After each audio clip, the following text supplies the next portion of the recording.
Yeah. Okay. Well, good afternoon, everyone. I'm John Disley from Oxfordshire County Council. I'm going to be talking about partnership and the Oxford Transport Strategy. There'll be a little bit of a bus angle to this, because thanks very much to Phil for inviting me to this afternoon. But I'll be touching on some other things as well, because it is broader than that. It's a continuation of 40-odd years of partnership working. But it's becoming increasingly broader in terms of the stakeholders that we work with. Bit of history to start off with. Buses make Oxfordshire work is how I've titled this part.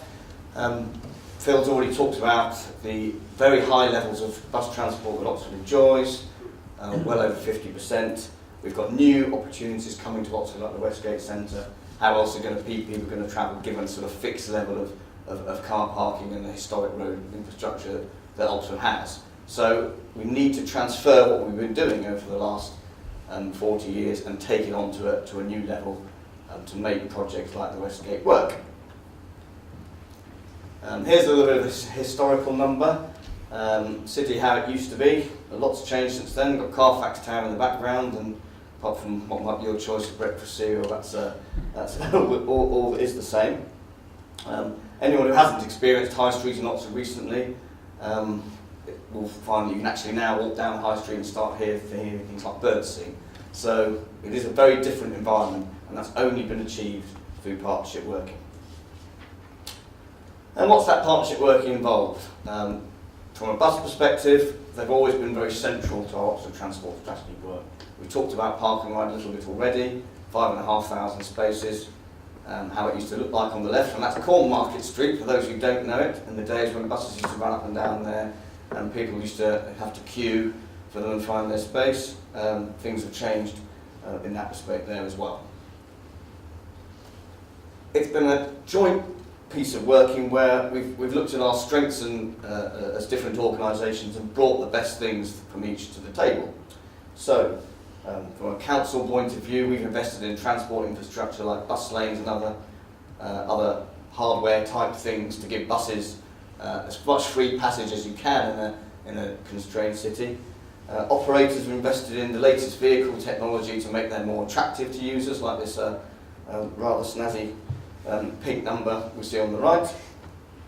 We've also got updated technology through vehicle payments and other things I'll talk a bit about in a short while. So it's bringing the two together. We concentrate on what we're good at, and we let the bus operators concentrate on what they're good at, and by creating the environment for them to be able to do that, the whole is greater than the sum of its parts, if you like. So what have we achieved through this partnership working? Some of you will have come across the concept of Smart Zone. This was something that developed early on in this decade. It's a joint bus operator and council partnership that's been brought about partly through a bit of a challenge that I'll come on to in a minute, but what it's led to is a much bigger success, because we've now got coordinated timetables on the main bus corridors through Oxford. That means buses are more regulated and there's a more efficient bus flow, if you like. Customers can use any bus on one ticket. This might sound like a radical idea, but prior to 2011, with some limited exceptions, this wasn't easily possible. It was one of the big things that's been missing from Oxford, this ability to look at the bus network as a whole, regardless of operator. We've done other work on Oxford becoming a low emission zone that Philip's already mentioned, and we've developed a very effective, fully commercial, I must emphasise that point, so I'll come back to it in a minute, Park and Ride network. Both for the city and to other destinations, and it's interesting to see from Park and Ride how it's morphed from a very central focus thing into serving other destinations like hospitals, and serving them from further afield, places as far as Bicester and so forth. And guess what? It's delivered real benefits to real people. Here's a couple of photos of Queen Street that we've talked about a bit already. The shot on the left sees people struggling to fight their way through a seemingly endless stream of buses, following our partnership working with some difficulty, I might add, taking bus stops and some bus services out of Queen Street. It was quite a difficult thing to work around, but we drove that through, And as a result, the picture today is how you see it on the right, helped by the nice sunny conditions, you might say, but that's very much how we see the future of Oxford, somewhere where pedestrians can enjoy the space. The challenge, therefore, is how do we make the bus network work around that? Some of the outcomes we've achieved through our partnership working, 50% figure we've already mentioned, the environmental benefits, the quality of the vehicles, but ultimately it's about the people and what the customers can do, and how we get more people to use buses to come into Oxford, so it reduces the pressure on our highway network. Smart card technology has been developed as part of this smart zone, so both Oxford Bus and Stagecoach, the other main operator in Oxford, have their own and joint smart card products to make it as easy as possible for people to travel. But when I came into the event today from Seacourt Park and Ride, I didn't use a smart card, I didn't use money, I used an app. I got my phone out for the very first time, interestingly. Got my phone out, used Phil's new, I'll plug for him, Oxford Bus Company app, and away I went. That's got to be the future. So we're in quite a good place. There's a lot of collaborative work going on between ourselves and other partners like the City Council, the Local Enterprise Partnership, and I'll come on to some of our other partnership work in a minute. We're in a situation where we've developed a network that's enabled commercial bus operation to thrive, and this is becoming increasingly important. Because if you look at some of the challenges that we're facing, and I won't harp on too much about the funding constraints the council's under, you all know about that, you'll all read it in the news. One of the difficult decisions we've had to take as an authority is to withdraw entirely from the supported bus network. If we're going to manage that process as best we can, it's even more important that we create the right conditions to enable the commercial bus network to thrive and at least take some of that pain or find a different way of doing things. We're top of the league at the moment on a lot of measures on bus satisfaction and so forth. We're going to have to work hard to stay there, and we can only do that through partnership by making sure that when we bid to government for investment, it's matched by a story from our operator colleagues. For example, okay, no pain, no gain. That's something we say a lot about at the moment. We've got a lot of highway work going on in and around Oxford, and thank you for your forbearance for that if it's something that's been problematic for your journey. It's something that we need to do to invest in an Oxfordshire network that's fit for the future. And why do we need to do that? Because we are a growing county, and we are growing, or going to be growing, faster than we've probably ever known. The graph on the screen is really says it all. The two blue bars show where we were about 10 years ago trying to project forward in terms of household and job growth. The red bars are where we are now-ish, looking at more than doubling the number of new households by 2031 as compared to what we previously thought, and a very significant increase in the number of jobs as well. This is a big step change in growth that Oxfordshire's looking at. If we're going to make it work, we're going to have to do things a lot more differently and a lot smarter, and that's going to mean a lot more partnership working if it's going to succeed. So, how are we going to do this? We need to start thinking about things differently, as I mentioned.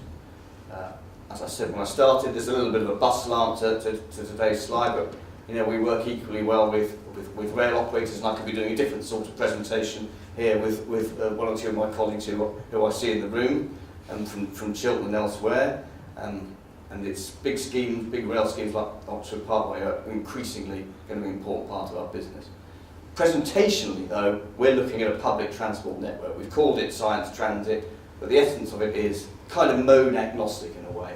Here's an opportunity, and it does look deliberately suspiciously like a London Underground map, of presenting a transport network. Some parts of it are rail, some parts of it are bus, some parts of it are what we're going to be terming rapid transit, which is a sort of evolving concept about taking some of our corridors and developing them into much more high quality, fast public transport corridors to be able to move the numbers of people that we think we're going to need to move, bearing in mind the growth that's taking place. It's not just about physical infrastructure and the connections between A and B, it's about things like intelligent mobility. I talked a little bit about apps. I went to an interesting presentation in my previous pod about some of the things happening with driverless vehicles. Who knows how transport is going to be operated and how payment is going to be made in 20 years' time. So we've got to be thinking ahead of ourselves, working with partners like Mobility Oxford and so forth, to make sure that continue to be, because I think we already are, near the head of the queue in terms of these things. So what happens next? Next 2 or 3 years, we've got a big job on just managing the network that we've got around some of the very big projects that are happening, like Westgate and improvements to the road network that you'll be aware about. But it's beyond that, next 5 to 10 years, where I think we're going to have to start looking at what that step change means. So while we've got stuff going on at Cuttler and Wolvercote roundabouts, for those who know it, the next phase of that, bus lane and eventually rapid transit alongside the A40, new park and ride site in the Ensham area. There's going to be this will be the first example of our new approach to looking at Oxford and Oxfordshire quite differently, so we've got a network that's fit for purpose for the long term, if you like. The Oxford Transport Strategy, our local transport plan, sets this out. It's got a concept of mass transit that's rapid transit lines. It's a new approach to park and ride. It's further developing our rail network with key projects like Oxford Station and new rail connections.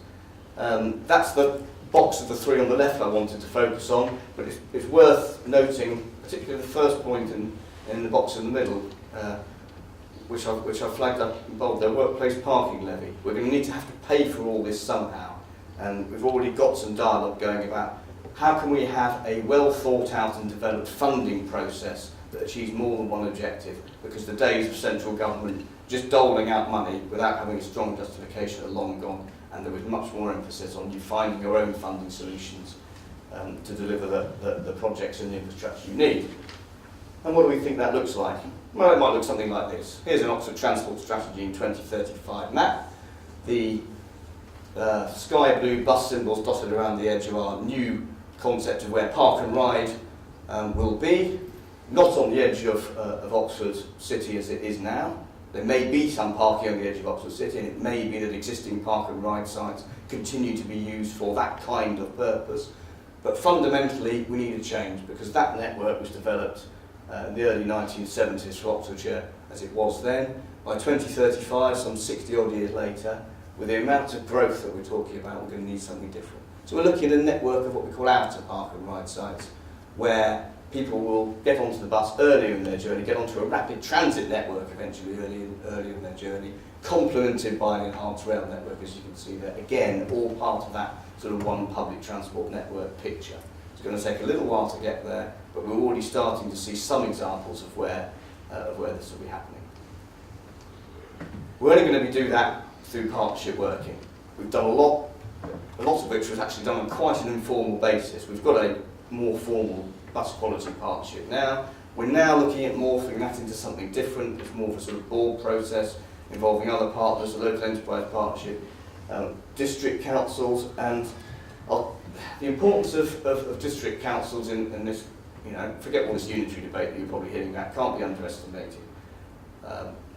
If we're going to make Oxfordshire work and deliver the level of jobs and housing that we're planning, we need to do much more in finding locations where we can build houses and transport infrastructure together so that they reinforce each other and justify each other, and the funding that comes from development supports the infrastructure that we need, rather than follow the more traditional model of deciding where housing goes and then making the transport infrastructure work around it.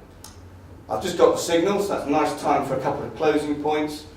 We're in a difficult financial position. We need to work increasingly in partnership to be able to work through that. The principles in some ways will remain the same, but what we were looking at 40 years ago will need to be something much smarter, much better for the future. What does the future look like? Probably a little bit less like the guy on the left. Are we quite close to that situation still? The slide on the right, and some of you might remember the Connecting Oxfordshire presentations that ran around a couple of years ago. All right, it might be a bit futuristic, but it's about demonstrating ambition. and the fact that we need to be doing something of this sort if Oxfordshire is going to thrive. Thank you.